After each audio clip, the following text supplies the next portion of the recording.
The lust battle is proof of your calling. The secret Satan hopes you never discover. New script, in style of your previous one, approx to 3,500 characters. In the year 431 AD, a young monk named Theophilus was struggling with overwhelming lust. He had fasted, prayed, wept, and even punished himself physically to make the urges stop. But nothing worked.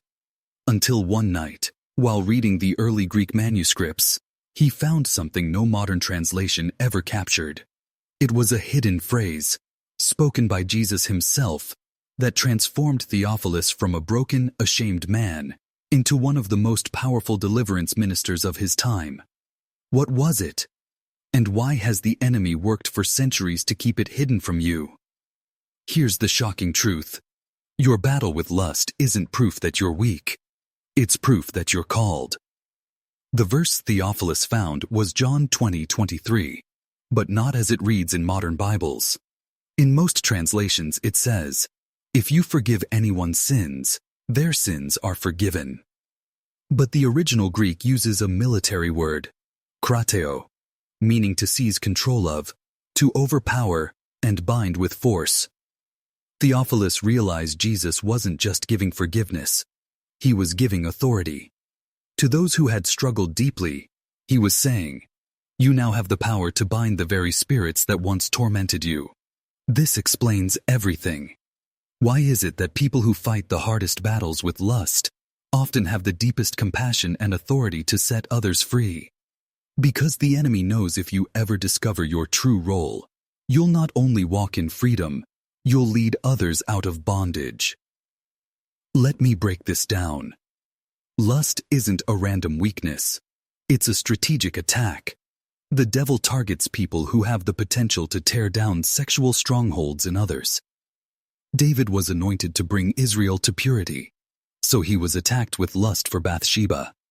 Samson was raised up to defeat the Philistines, so Delilah was sent to seduce him. Paul was destined to teach on spiritual authority, so he was tormented by a thorn in the flesh. And you're being attacked not because you're weak, but because you're dangerous. You don't need more guilt. You need to understand your assignment.